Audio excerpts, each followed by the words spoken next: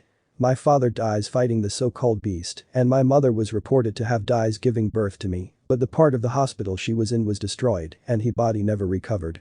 After some things happened I was placed in an orphanage. I spent about 4 years in said orphanage being fed little hit often and given little to no real care for 4 years. At this Tsunami looked really uncomfortable and so did Tazuna. He guessed that the mistreatment of kids did not sit well with them. "How old are you, Inari?"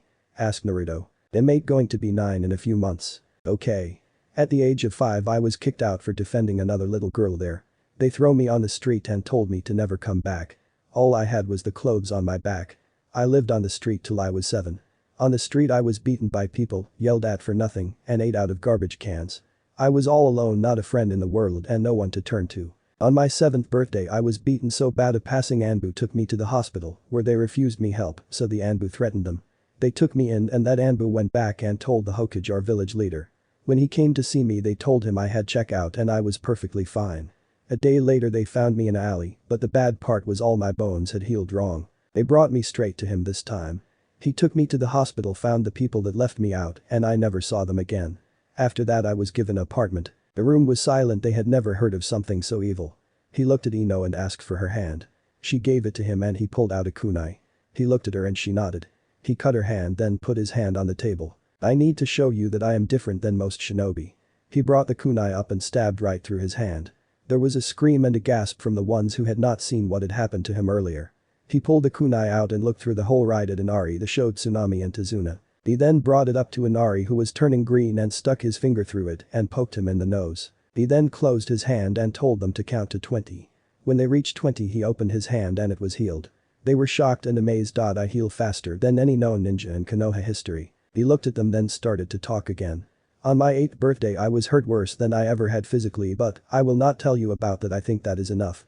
I got to tell you Inari never say you had it so bad, there is always someone worse out there. At that he got up and walked to the stairs. I am going to bed, I will see you all tomorrow, have a good night. They all got up and walked to their rooms. The girls stayed with him while Anko stayed with Kurenai. The two senseis decided that they would start them training tomorrow for their future fight with the missing nin. They knew that it would be a very tiring day tomorrow. Naruto woke up to a feeling of warmth on his sides and back. He opened his eyes to see a mop of red hair on his face. He smiled and tried to move his arms but couldn't do it due to the two weights on his arms. He smiled as he started to wiggle his fingers. After a minute he heard giggling, then a few seconds later full-blown laughter. Okay, I'm up. Said who he thought was Ino on his right. Naruto-kun, that was not nice. Said a sleepy-sounding Hinata. He let out a small laugh, then leaned up and kissed Alexandra on the cheek. She turned her face into his and started to kiss him back. She started to move her hands down his sides as he brought his to her hips. It was then that he noticed she was naked. Clothes Alexandra. What if someone walked in? They would say what a lucky bastard you are. She said with a smile. Naruto smiled and sat up while pushing Alexandra up as well. Come on everyone, up and get down for breakfast. After a quick shower and a new change of clothes he headed down to get some food. As he made it to the stairs he could see everyone sitting down and eating. As he walked up to the group he was all smiles and took a seat between Hinata and Alexandra. How is everyone this morning? He looked around the table and got nods from some and others stated good, except for the two beat-up boys at the table who did not reply. After about 30 minutes Anko called both groups of genin into the front yard.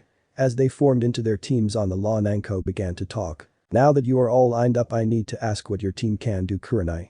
Anko said. Kurenai walked up to her team and asked each of them to give their names and what their skills were as a ninja. She pointed at Sasuke first. I am not telling them anything, why should I give them knowledge of myself when I know nothing about them? Said Sasuke in a demanding voice. Anko smiled and disappeared. She reappeared behind Sasuke and cut his cheek, then licked it. After a minute she turned around and spit it out. That is the worst tasting blood ever. The team began to laugh at this till she turned back to them and they were quiet. She turned back to teammate and looked at the Uchiha. You will do as I say or I will write this up as insubordination on a now A-rank mission which I can kill you for right now, with no ramifications under Konoha law. It does not matter if you are the last of anything. You will do as I say or you will be tied up and left in your room for the remainder of the mission at the very least. Now answer what I ask of you, genin. Sasuke did not speak for a full minute, sizing the special jonin up. Then began to answer. My name is Sasuke Uchiha and I am an assault fighter. I use my family's fighting style of the intercepting fist and will one day hold the Sharingan my clan jutsu. I usually use fire jutsu. Anko nodded and pointed at Kiba. My name is Kiba Inuzuka and I am an assault and tracker nin. I use the dog's fang fighting style and with my partner Akamaru we can track and incapacitate opponents with our teamwork. She moved her finger on the last member of the team. My name is Shino Aburam and I am a tracker and long range. I use the destruction bugs that were colonized in my body to scout and weaken opponents through their abilities to devour most substances, but most chakra. After that Anko took up a thinking pose for a few minutes, then spoke. What chakra control exercises do you three know? Shino and Kiba said they knew tree climbing and were learning the water walking. Sasuke said he knew none of them. Anko looked dumbfounded. Okay, you two will go practice the water walking with Hinata's help and Sasuke will go with Alexandra to start tree climbing. Ino will come with me to learn more of my taijutsu and Kurenai will go with Naruto and help him with the different types of genjutsu. At this Kiba smiled knowing he would have some alone time with Hinata and Sasuke smiled for similar reason for his time alone with Alexandra. Oh, and ladies, if they give you a hard time hurt them. Be nice till you feel that they have overdone it, then do what you have to. Anko said with a huge smile. The two girls nodded and walked off with their students to an area equipped with what they needed. As the two small groups disappeared Naruto smiled at Ino, then walked off with Kurenai to learn more about genjutsus. With Alexandra,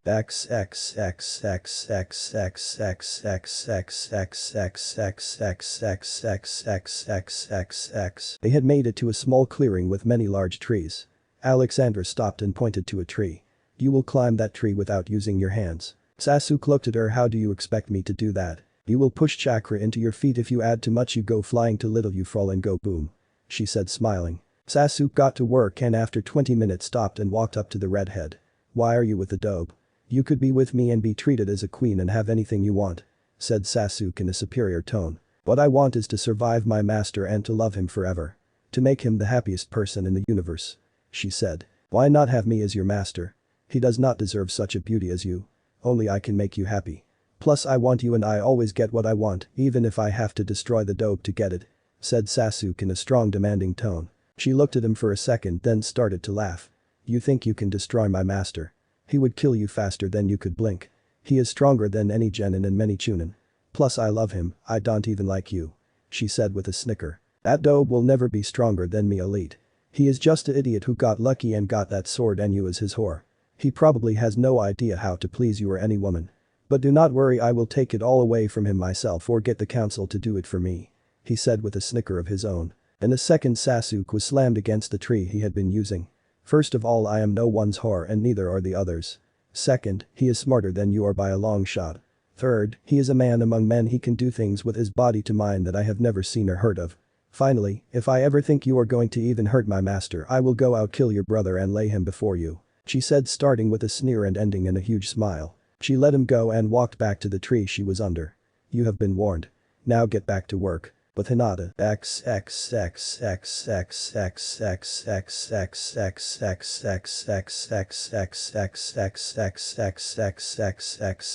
Hinata, Shino and Kiba walked for a short distance to a good-sized river.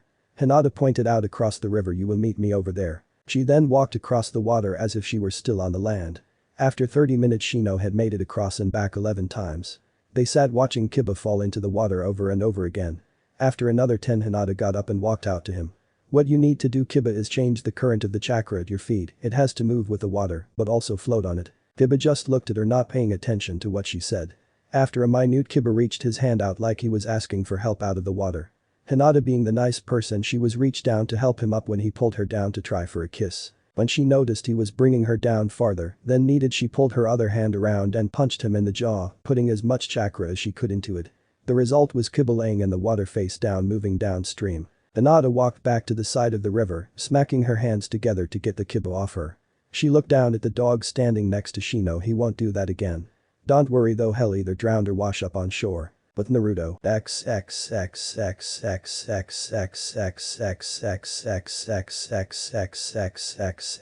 Naruto stood in front of Kurenai looking on, waiting for instruction, cause no matter what, when it was learning new things, he was still that little boy who itched to learn about being a ninja. Okay Kurenai-sensei, what kind of genjutsu are you going to teach me? Kurenai smiled. She had finally found someone who was truly interested in genjutsu, someone who she can share her vast knowledge on the subject. What I am going to teach you, Naruto, is the 4 types of genjutsu. There are 4 types. I thought it was just 1. Said a slightly confused Naruto. No, there are 4. The first is nightmare genjutsu.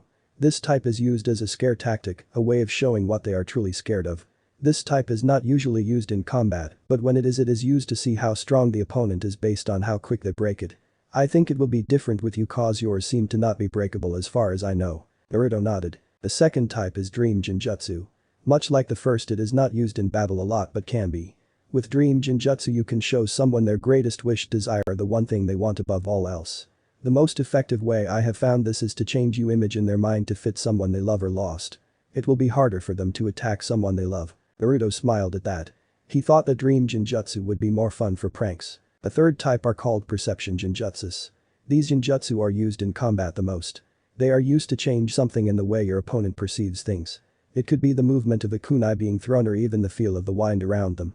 The smallest change with this type of genjutsu could win a battle. Naruto nodded. She made it sound like it was the best so far of the types. The final type is physical types. This by far is the hardest of the 4. You can with this type actually make an opponent believe that they are hurt or hurt worse than they are. But in jutsu you are changing the way and how of chakra flow through the brain. With enough knowledge on how the chakra pathways work in the brain, you can make them feel the pain they have already to double or even triple. You could make a cut feel like a deep gash or a headache feel like their head will explode. Naruto just stared at her. He thought that genjutsu were only illusions, but this made it feel like it should be a more sought after field. In all of his wisdom, Naruto could only think of one thing to say, cool. Kurenai smiled at that. Okay, so what I need you to do is try the first 3 on me, then I will help you with the 4th. Naruto nodded, then activated his Shikagen. But Ino and Anko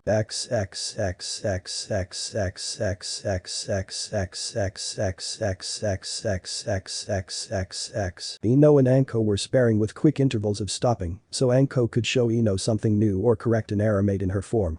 Okay Ino, let's take a break. Okay sensei. Ino ran over to the side of the under a tree and plopped down. After a minute Anko came by and joined her. They sat quietly under the tree for 5 of so minutes till Ino spoke up. Have you ever been in love sensei?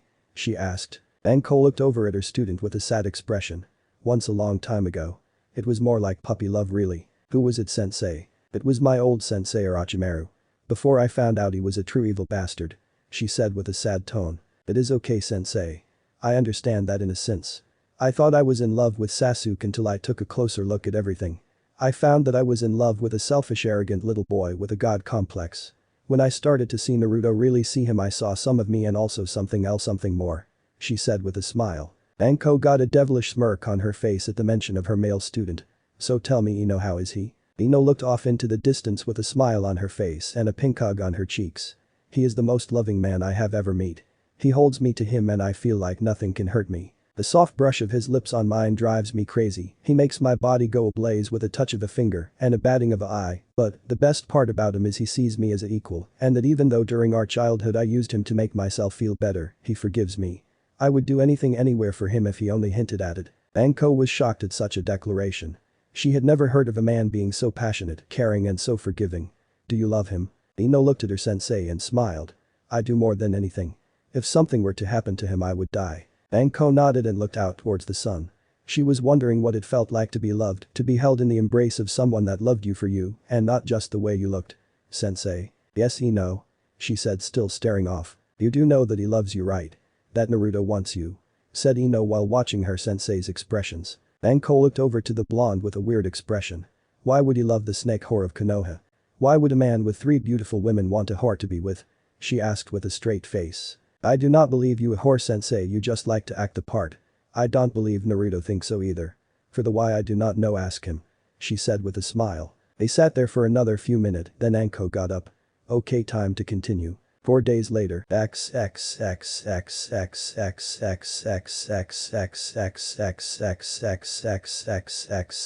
Naruto sat on the couch and Tazuna's waiting to midnight to roll around. He looked at the clock to see that it was only about 10 and he was alone in the living room due to everyone else going to bed. As he sat there think about what he was going to say to Haku he never noticed his sensei walking down the stairs. Naruto, what are you doing up? Said Anko. Naruto looked up to see Anko in what could only be a long shirt and God knows what else. He smiled at her with a light dusting of pink on his cheeks. I am waiting sensei. For what? She said confused. I have a meeting tonight with the hunter nin that helps Zabuza. I made them an offer to come to the leaf and join us. He said with a smile. Why did you not tell me? She asked sounding lightly hurt. Naruto exhaled and looked his sensei in the eyes. Cause I did not want to get anyone hopes up or be shot down before they had a chance to answer. That was not your choice. She said. I know but they do not seem so bad and I thought they could do with a second chance. He said smiling. Anko nodded and sat down next to him.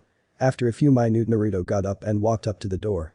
I need some sir, so I am going for a walk, would you like to join me sensei?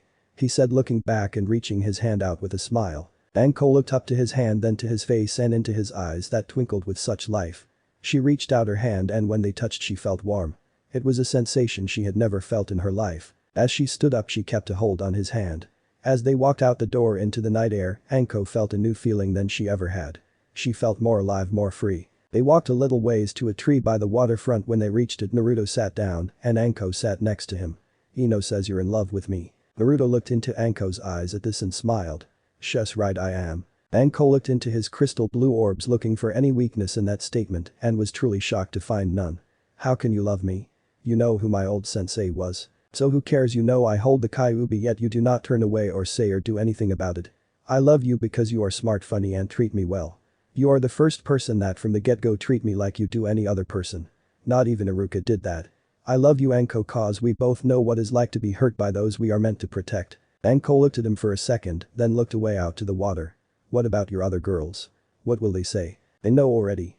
They do not care. Do you really care if you love someone and know that he will still love you too if it means your true shot at love? Real love? He said, turning her to look at him. I guess not. What makes you think I want to even try? Maybe I want to be alone forever. She said with a neutral expression on her face. Naruto smiled at that. Everyone deserves a shot at love. If you want to be alone I will let you, but I will make a deal with you. Anko looked at him for a second, then nodded. Okay. What is it? Naruto smiled. Gotcha.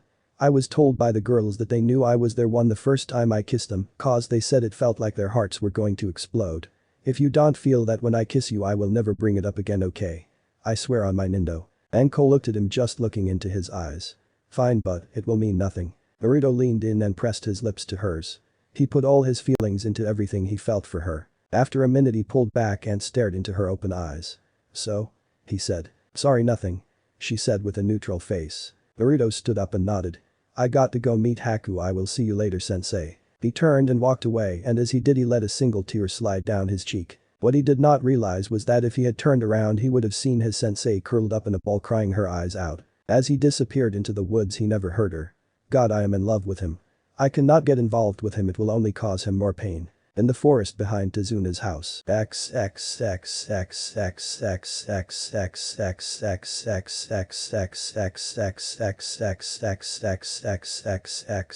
walked through the trees till she came to a small stream. When she looked around she found a fallen tree and sat on it. As she sat waiting for the blonde and orange-haired ninja she looked down to give herself a once-over. She had decided to take off her breast wrappings for now, it made moving 1,000 times more comfortable.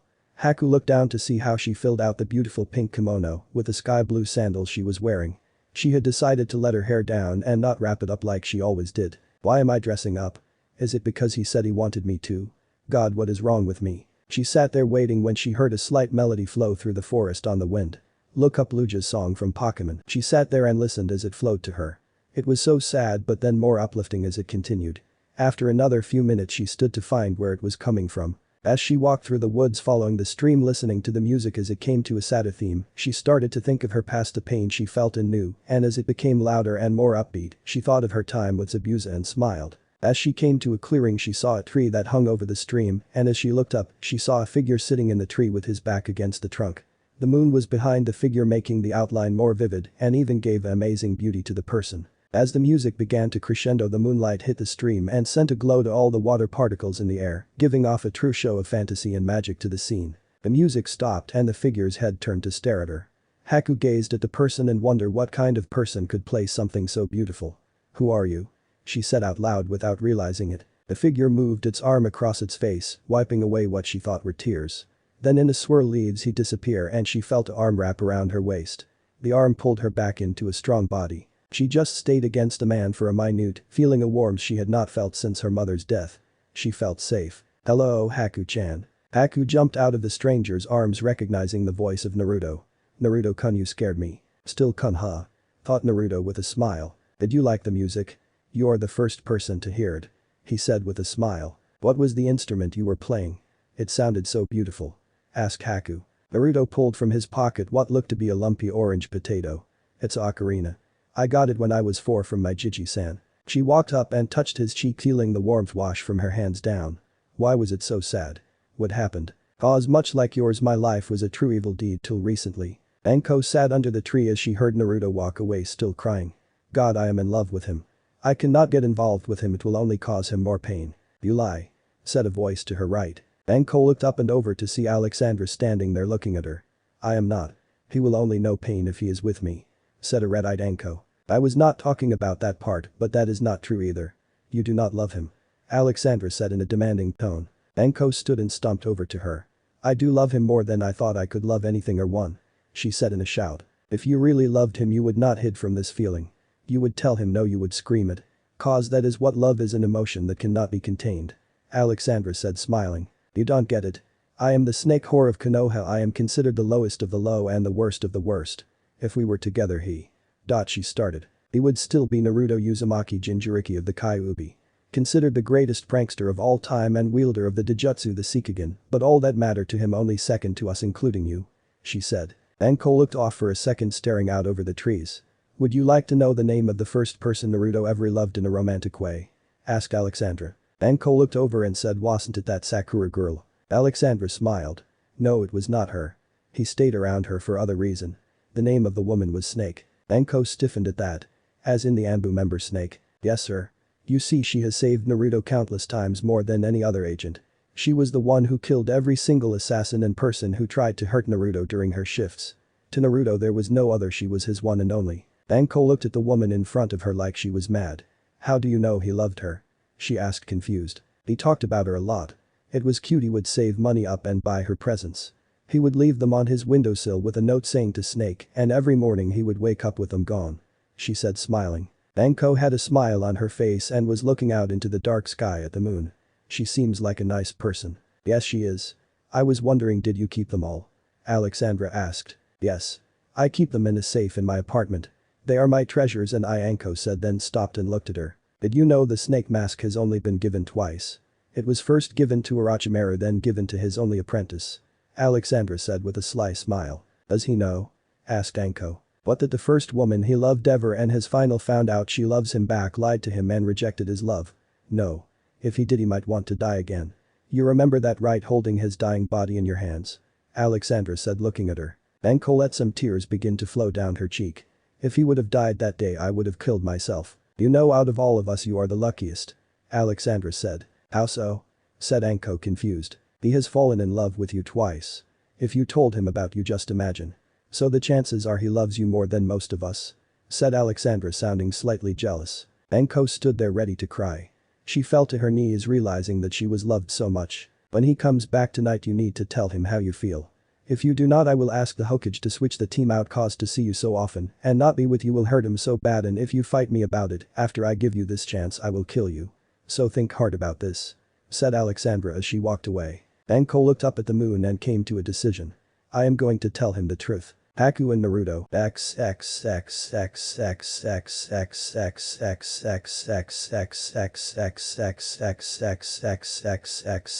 Haku stood there with her hand on his cheek. How can your life be like mine? Does your village hate bloodlines too? Naruto shook his head. No. My village loves them. They believe them to make a person better than other. I am hated for many reasons.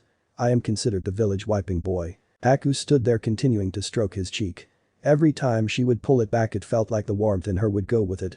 She had always been a little cold, she guessed it was cause of her powers of ice, but when she stopped touching him, she felt like she was naked in a snowstorm. For a wiping boy, you sure do have few scars.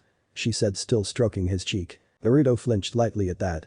He grabbed her hand and leaned forward to whisper in her ear. Do you trust me? But that one little whisper, Haku felt things that she had never felt in her life. A raw heat and passion that seared through her body. More than I should. She whispered back. Naruto pulled his shirt from his body lightly, then placed her hand under it. Smiling and lightly chuckling at the blush that was on her face. Haku was shocked. He had placed her hand in his shirt. She could feel his muscles and abs, and it made her melt. Then she felt it, impressions in his skin and rough skin. As she felt around, she noticed they spelt something. Looking up, she came in contact with the most beautiful blue ever. It sparkled and looked like the skin when you looked into a crystal blue river. Take off your shirt. She said in a hesitant voice. Naruto looked at her and smiled. Haku, if you want me so bad, say so. Haku blushed, feeling tempted to take him up on that.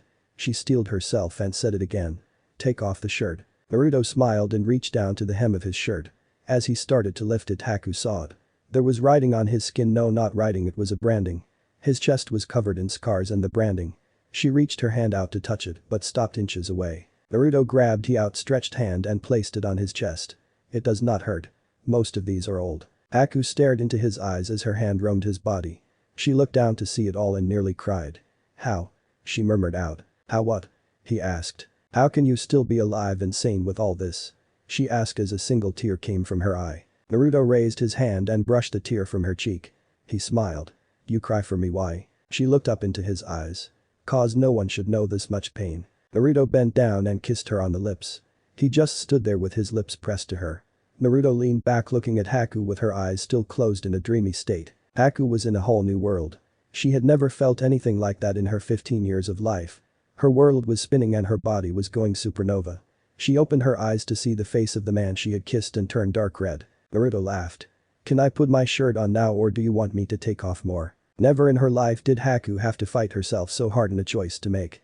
You can put it on. After he had put his shirt back on, he sat down under a tree nearby.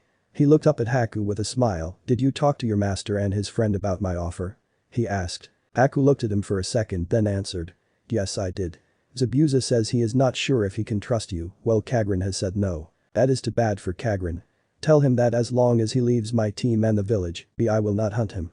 As for Zabuza, tell him I give him my word as not only a swordsman, but also a ninja, that if he comes with me, no harm will befall either of you.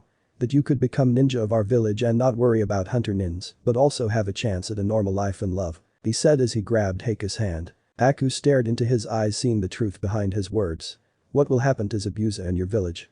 she asked. "I do not know, but I swear to you that I will do everything in my power to make sure he is not punished harshly. You know, with your bloodline you would have the pick of any man.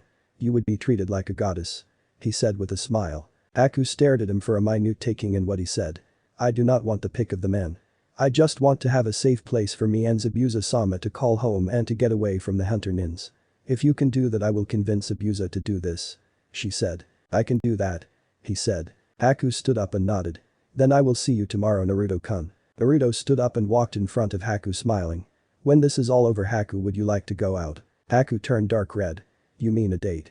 she said nervously. "Yes. I would love to go on a date with you." He smiled widely. "What about the girls on your team?" she asked hesitantly. "They are my lovers. Hinata, the one with wide eyes, Ino the blonde one, and Alexandra, my fire fox," he said, still smiling. "Then why do you want to date me?" she asked. Naruto looked at her for a moment and decided to continue. "I am allowed to have multiple women due to my bloodline limit. I find you to be interesting and nice to talk to. It is up to you if you want to date me or not," he said. Naruto began to walk away but stopped. "No matter if you date me or not, Haku-chan, I will protect you with my life." He turned and walked away. Haku stood there for a second, then raised her hand and touched her lips. As she did, her heart began to race. She looked over to where Naruto had disappeared to and smiled. "I think a date with him would change my life." She turned and walked away, disappearing into the mist. Naruto